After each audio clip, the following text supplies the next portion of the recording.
এইদিকে থেকে না, এদিকে ধাক্কা ধাক্কি কর, এইদিকে যা উঁচু করে দাও।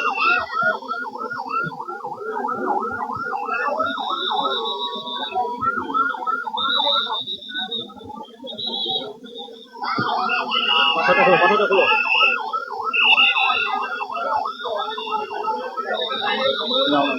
ধরো ধরো ধরো।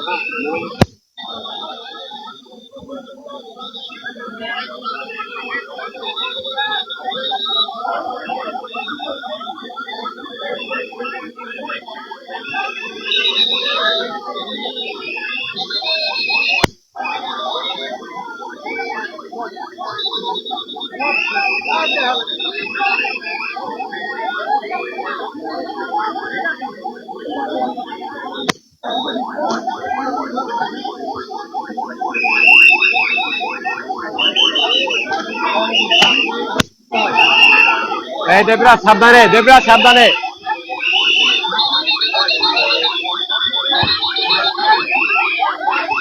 দেবরাজ সাবধানে,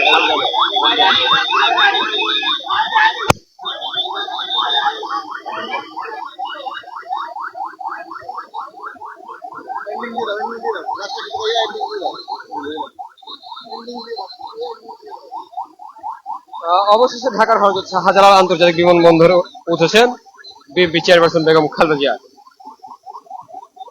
সড়কে ছিল সতর্ক, সড়ক ছিল সতর্কবার্তা। বেগম খালেদা জিয়ার প্রোটোকল সদস্যরা ছিল নিরাপত্তা গাড়ি।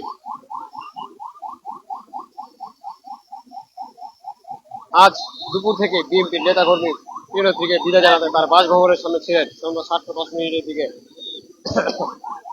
বেগম খালেদা জিয়ার সঙ্গে সাক্ষাৎ থেকে ফিরে থেকে বের হয়ে যান বিএনপির মহাসচিব মির্জা ফখরুল। জানা গেছে গাড়িতে ছিল বিশেষ চিকিৎসা সুবিধা সম্বলিত বিমানবন্দর থেকে কাতারের আমিরের পাঠানো একটি বিশেষ এয়ার অ্যাম্বুলেন্স রাতে যুক্তরাজ্যের উদ্দেশ্যে যাত্রা শুরু করবে। জানা গেছে কাতার আমিরের পাঠানো দ্রুতগামী বিশেষ অ্যাম্বুলেন্সে রয়েছে অত্যাধুনিক সব চিকিৎসা সুবিধা। এতে সব জীবন রক্ষাকারী সরঞ্জাম, ভেন্টিলেটর, ডিফিব্রিলেটর ও ডাক্তারদের একটি বিশেষজ্ঞ দল রয়েছে। এটি শহর বা দেশের মধ্যে গুরুতর অসুস্থ রোগীদের পরিবহন করতে ব্যবহৃত হয়। এই বিমানগুলোতে সব ধরনের জরুরি চিকিৎসা পরিস্থিতি মোকাবেলা করার জন্য সর্বশেষ প্রযুক্তি চিকিৎসা সরঞ্জাম রয়েছে। আরও রয়েছে ventilator, defibrillator, monitor, infusion pump ও অন্যান্য জরুরি ঔষধ। বিশেষ এই এয়ার অ্যাম্বুলেন্স একটি পূর্ণ আইসিইউ সুবিধা রয়েছে। রোগীর কঠিন কোনো পরিস্থিতিতে তাকে স্থিতিশীল রাখার জন্য প্রয়োজনীয় সব ধরনের সুবিধা থাকে। এর আগে বেগম খালেদা জিয়ার ব্যক্তিগত চিকিৎসক ও দলের স্থায়ী কমিটির সদস্য ডাক্তার এজেড এম জাহিদ হোসেন জানিয়েছেন উন্নত চিকিৎসার জন্য যুক্তরাজ্যের লন্ডন ক্লিনিক এ ভর্তি হবেন বেগম খালেদা জিয়া।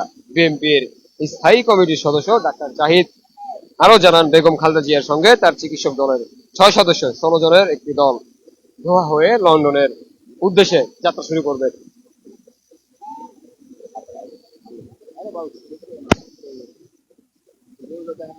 বিএনপির স্থায়ী কমিটির সদস্য ডাক্তার জাহিদ আরো জানান, বেগম খালেদা জিয়ার সঙ্গে তার চিকিৎসক দলের 6 সদস্য 16 জনের একটি দল দোহা হয়ে লন্ডনের উদ্দেশ্যে যাত্রা করবে। লন্ডনে পৌঁছানোর পর বিএনপির ভারপ্রাপ্ত চেয়ারম্যান তারেক রহমান, তার স্ত্রী এবং যুক্তরাজ্য বিএনপির নেতারা বেগম খালেদা জিয়াকে স্বাগত জানাবেন।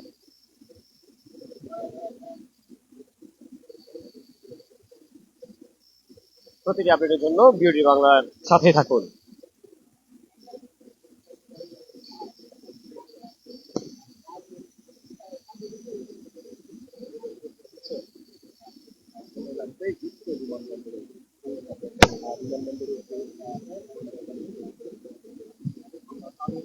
দেখি ভাই, সামনে দেন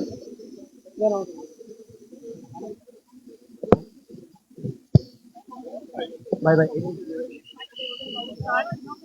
আপনারা দেখেছেন দেশটির বেগম খালেদা জিয়া 3 বারের প্রধানমন্ত্রী। দেশটির বেগম খালেদা জিয়া জীবনে কোনো জায়গায় নির্বাচনে পরাজয় বরণ করেনি এবং তারেক রহমানের বাংলাদেশের যে জনপ্রিয়তা, সেই জনপ্রিয়তা ঈর্ষান্বিত হয়ে ওই খুনি হাসিনা দেশটির বেগম খালেদা জিয়া এবং তারেক রহমানের বিরুদ্ধে অন্যায়ভাবে সাজা দিয়েছে এবং এই তারেক রহমানকে দেশ থেকে বিতাড়িত করেছে, দেশে থাকতে দেয়নি। আমরা বিশ্বাস করি এই দুইজনের সমন্বয়ে, এই দুইজনের ঐক্যবদ্ধ যে আন্দোলন করে যে আজকে হাসিনা পতন হয়েছে এবং আগামী দিনে এই দুইজন মিলে ইনশাল্লাহ বাংলাদেশের 20 কোটি মানুষের ভাগ্য উন্নয়নের পরিবর্তনের জন্য কাজ করবে এবং ইনশাল্লাহ বাংলাদেশের মানুষ বিজয়ী হবে।